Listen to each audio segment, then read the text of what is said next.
Some are just audio, and some are doing video. Okay. Hi guys. Hi, how are you doing? Well, I heard you got 2 hours late. So. Yeah. I was filming last night, and then towards the end of the week, you start filming later and later. And, I didn't get off until probably midnight last night. How far along are you guys into the season? We were filming episode 5 last night, parts of episode 5, but we still have.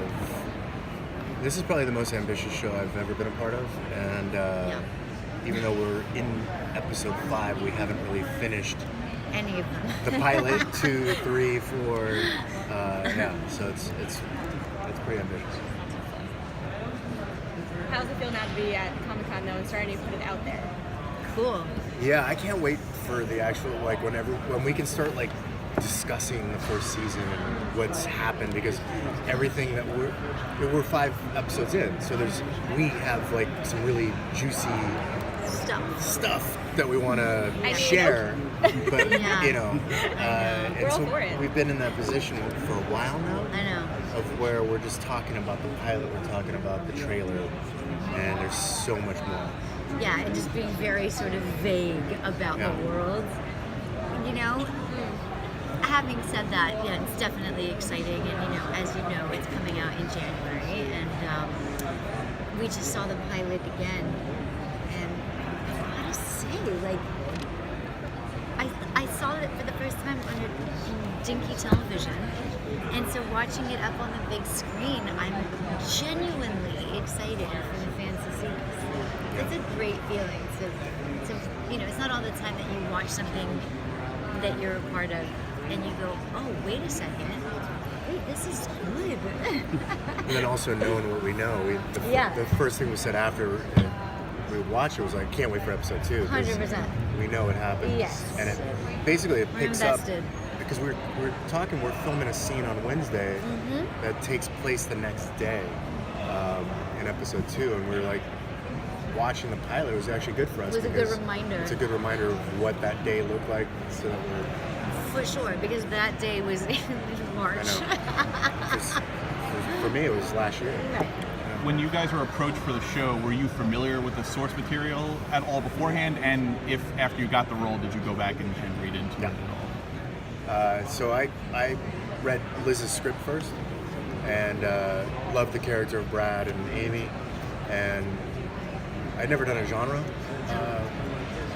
in my career, but I thought it was, on the page, it didn't feel like your typical vampire horror genre.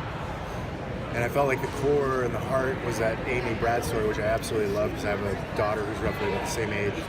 And knowing it was based on the trilogy of books, I went and read Justin's book immediately after my meeting with Liz, and just fell in love with the book.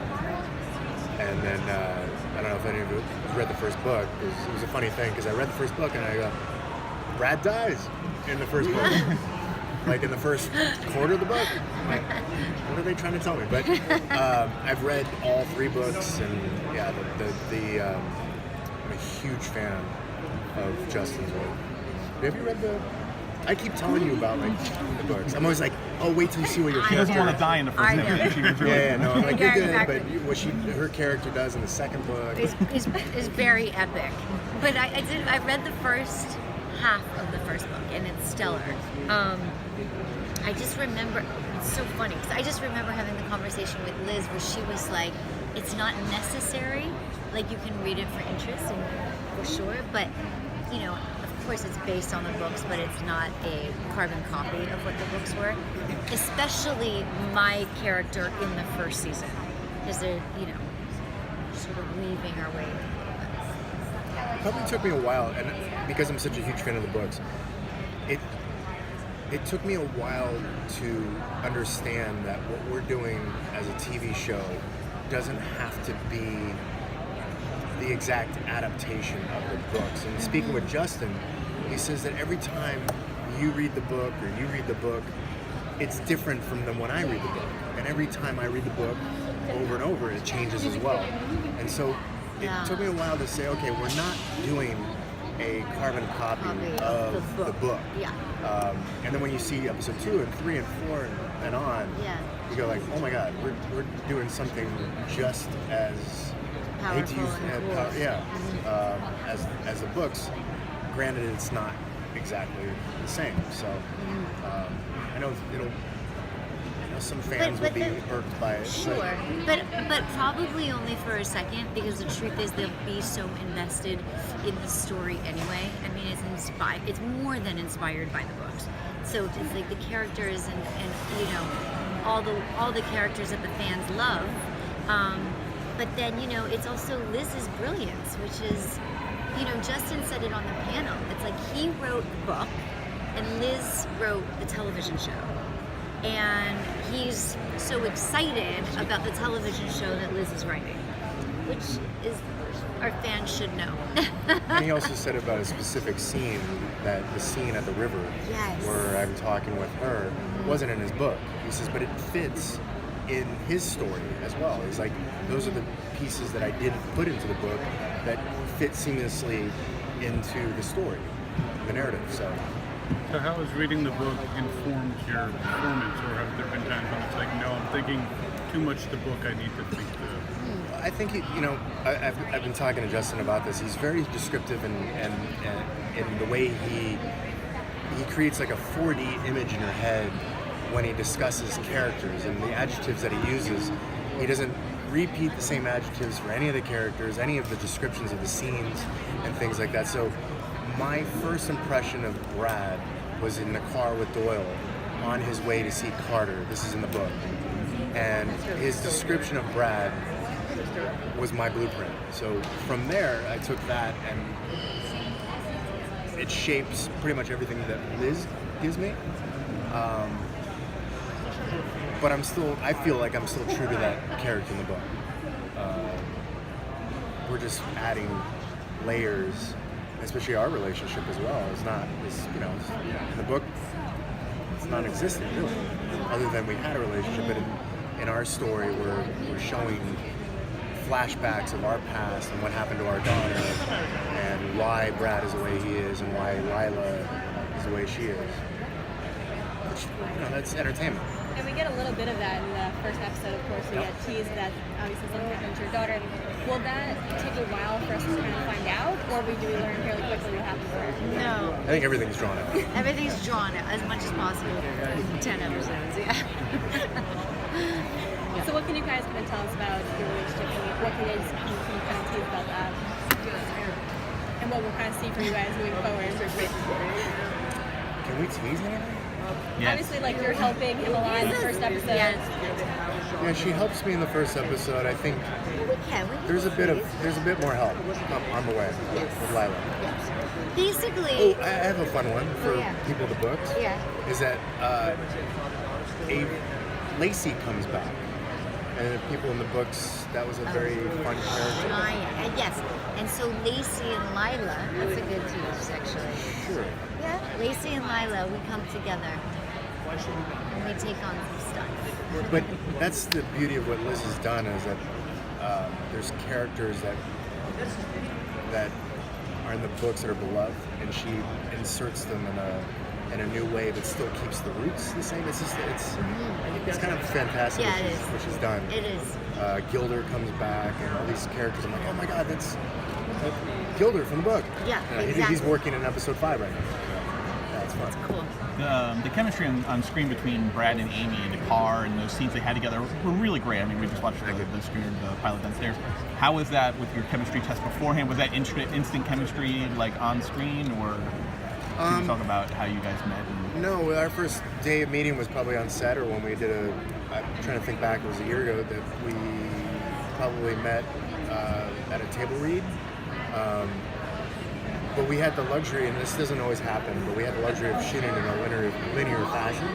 And so we shot, the very first scene was my first scene with her in the foster house, in the foster home. So we had sort of that, distance, and then towards the middle and the end of the show, we were closer. And we were able to progress that relationship in a natural fashion during the shoot. I don't think they ever planned that. It doesn't usually work out that way, but we had the luxury of doing that. Do you have a favorite part, since it is a sci-fi, like a genre type of show? Is that different from just doing a straight up television show with special effects and things like that? Is that something more fun for you guys? Are there scenes It is coming up? such new territory for me. For you too. Like, when I tell you, never in a million years did I ever think I would be doing a show that would be like a Comic-Con show. Like literally, because it's not necessarily. I've always wanted to. Like, I've never really been. It's never been like. It's just never happened. And the interesting part is that my part actually is the least of it for now. for now. Of all the sci-fi and the effects and all of that stuff. But hopefully, I'm gonna get to dabble in that world. But certainly, reading the scripts every couple weeks, they're so good, man. Like, this is so much more than a genre show. And it's not to demean saying like a genre is like whatever. It's just that it's so rich, it's so character driven, and it's just exciting. Like they're page turners in a really cool way that you care about all the characters. It's really dope. I had the luxury of being on a really big, high concept show for Fox before this one, Pitch, which had a lot of moving parts. This arguably has more moving parts and is so much bigger.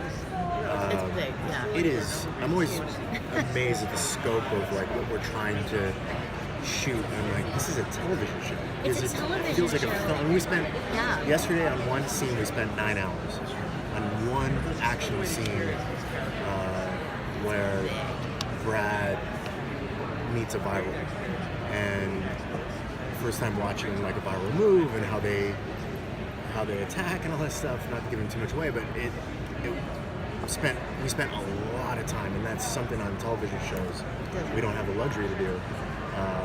But on this, I'm glad they're giving us that time, because I think it'll really translate on screen and the fans will appreciate it. Totally. And just to add to that really quickly is that it was a reminder today watching the pilot again on the big screen. Our producers, we've got the Ridley Scott team. Like Yeah. we've got like cinematic producers behind our show, and it shows. It's really exciting. Yeah. Thank you guys. Good luck.